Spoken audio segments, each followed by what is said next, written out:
Statistically speaking, 42% of you watching this right now have less than $1,000 in savings.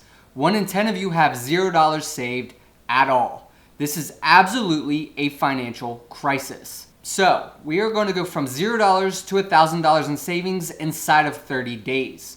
For some of you, this might feel like an impossibility, but if you follow these simple steps, it's not only a possibility, but a probability. Regardless of how much you make, a little or a lot, this is attainable.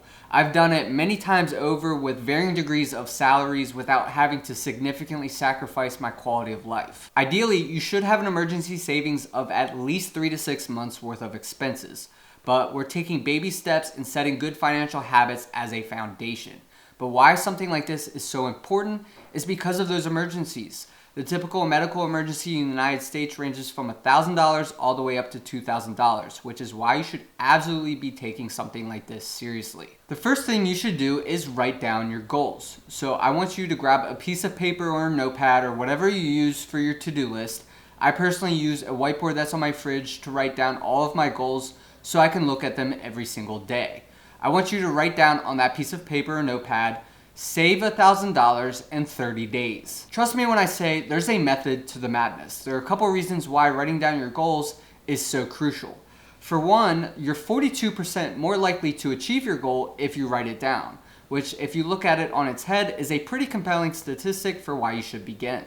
It forces you to clarify what you want and then motivates you to take action on it. And it also provides a way to filter out any distractions that you may have and to overcome any resistance. But most importantly, it helps you to celebrate your successes. It is so fulfilling to write a goal down and then achieve it. Life is full of obstacles that will beat you down, so it's important to get excited about the small wins so that way you can build your way up to the big ones. So for me, I put down my smaller goals and then underneath it, I write the bigger ones. And that way I stay long-term focused, but I'm still celebrating my successes. So no matter what your goals are, whether that's to pay down your debt to reduce your financial stress, or maybe you want to start investing, or maybe you want to hit a net worth number, write it down. But for the purposes of this exercise and challenge, I want you to write down, save $1,000 in 30 days. All right, so the first thing that we need to decide is what we're going to do with our money once we have it, so we actually can keep it and hold on to it. So this may seem like common sense or obvious, but so few people do it, and that's open a high interest savings account.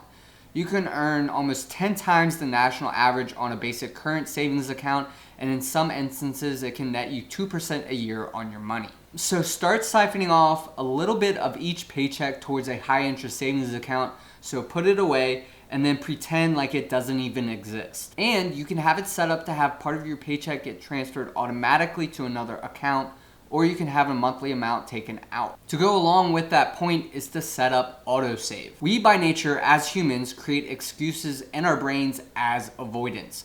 So if you take that element completely out of the equation, you don't even have to worry about fighting it. Think about how many times you've told yourself, I'm gonna save $50 this week, and payday comes on Friday and you've already spent that money.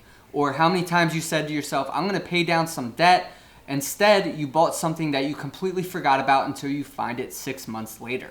Successful people create systems for themselves to eliminate distractions.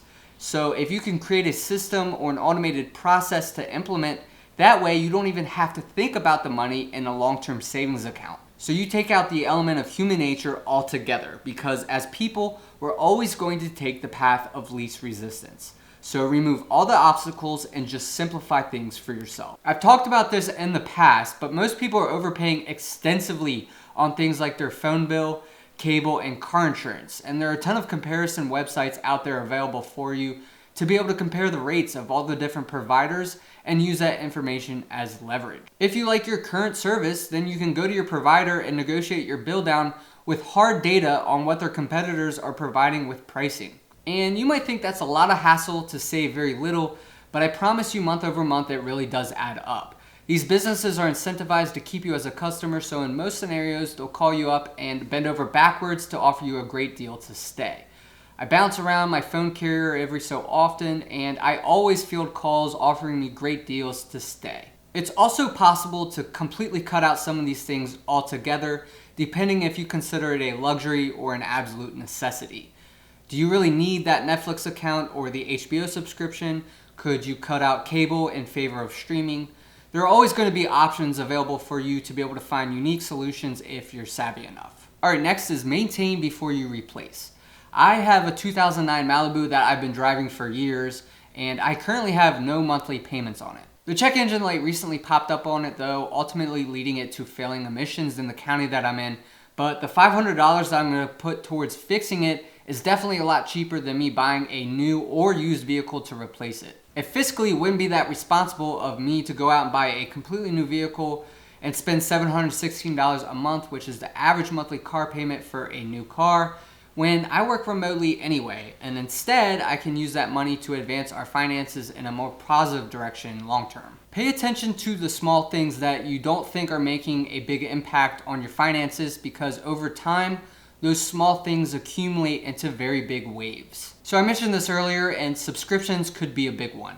We recently did a cleanse of all our subscriptions, and it was insane how much we were spending cumulatively each month after we added everything up. The other thing is the one-off spending on stuff that you already have a variation of. So this could be clothing, shoes, water bottles, mugs, whatever it is. If you can completely eliminate the one-off trips to TJ Maxx and Walmart, instead of eating out, you could meal prep at home. Those things can really make a massive difference at the end of the day. Living a more simplistic, more frugal lifestyle has been the #1 game changer in my own finances. Being in more control of my behavioral impulses, the spending habits, the window shopping, and instead implementing a little bit of self-restraint, understanding what a need is versus what a want is at that moment, has made the biggest impact for me. When you break down our goal of $1,000 in 30 days, that's just roughly $33 a day that you might already be spending elsewhere that you just need to eliminate. So I challenge you to find those tiny instances in your life where you might have a little bit of life creep. Things that you might not have been paying attention to when you originally created your budget. All right, so that's all I've got for you in this one. I'd appreciate it if you dropped a like and subscribe to the channel.